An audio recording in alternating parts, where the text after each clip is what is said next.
দেশের মাটি ফিরে পাওয়ার লড়াই। ব্রিটিশ বন্দিদশা থেকে ভারতবর্ষকে মুক্তির পথ দেখাতে সমুদ্র হিমাচল ঝাঁপিয়ে পড়েছিলেন আন্দোলনে। ভারত থেকে ব্রিটিশদের উৎখাত করতে দেশ জুড়ে আন্দোলনে নেমেছিলেন বিপ্লবীরা। বিভিন্ন জায়গার পাশাপাশি আন্দোলন হয়েছিল কাঁকসার জঙ্গলমহল এলাকায়। ইংরেজদের সাথে বিপ্লবীদের সংগ্রাম আজও চোখে মুখে স্পষ্ট ফুটে ওঠে ১১৩ বছরের হারাধন সাহার চোখে। স্বাধীনতা আন্দোলনের সময় আমরা যেতাম। তারপর একবার এই জওহরলাল নেহরু যখন আসছিলেন তখন একবার সকরভাঙ্গা ওখানে গিয়েছি। তখন ইংরেজরা এটা জঙ্গল টঙ্গল সব অনেক জায়গায় ঘাঁটি ঘেরিছিল সব। তো আমরা সব মানতাম না, আমরা সব এগিয়ে যেতাম।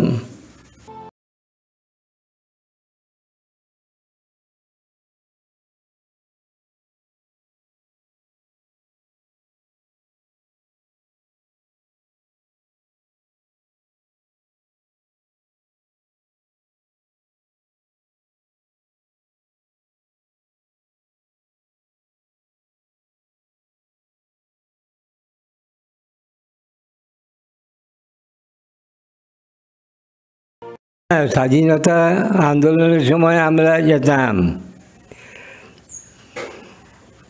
তারপর একবার এই জওহরলাল নেহরু যখন আসছিলেন তখন একবার সকরভাঙ্গা ওখানে গিয়েছি। ওখানে দেখে আইছি, বড় বড় নেতারা সব আসছেন, তাদের সঙ্গে ঘুরে বেড়াতাম। আমি আন্দোলন করতে যেতাম, তখন সব অপরপক্ষ সব তারা বাধা দিত আমাদিকে। আমরা বাধা মানতাম না, আমরা বাধা এগিয়ে চলতাম। তখন ইংরেজরা সব এটা জঙ্গল টঙ্গল সব অনেক জায়গায় ঘাঁটি ঘেরিছিল সব। তো আমরা সব মানতাম না, আমরা সব এগিয়ে যেতাম। যখন আমরা সকরভাঙ্গা দিয়ে যেতাম নেহরুজি দর্শন করবার জন্য, তখন আমাদেরকে অনেক লোক বাধা দিত, কিন্তু আমরা বাধা মানতাম না। কি আর করবো, আমাদের কী রয়েছে? আমরা এই বন্দে মাতরম বলি, আমরা তাদের সঙ্গে যেতাম। যারা সাধারণ সংগ্রামী তাদের সঙ্গে যেতাম, তাদের পেছনে আমরা বন্দে মাতরম ধ্বনি দিয়ে যেতাম।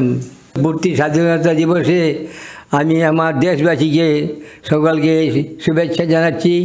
সকলে সুখে থাকুন, ভালো থাকুন, আনন্দ করুন। সহস্র প্রাণীর বলিদানে স্বাধীনতা এসেছিল। ১৯৭৭ইংরেজদের অকথ্য অত্যাচারের পরেও থামেনি বন্দে মাতরম ধ্বনি।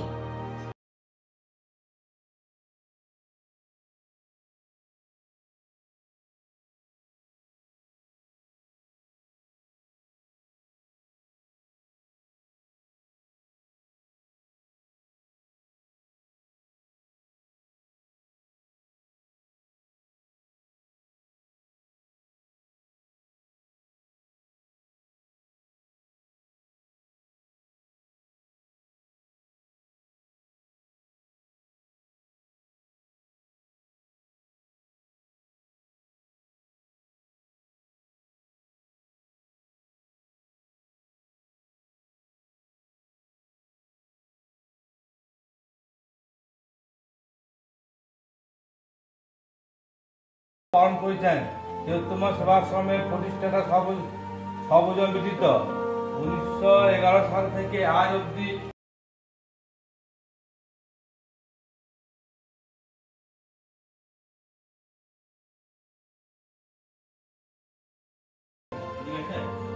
দাদুর মুখ থেকে শোনা স্বাধীনতা আন্দোলনের নানা কথা আমাদের জানালেন হারাধন বাবুর নাতি নিত্যানন্দ সাহা।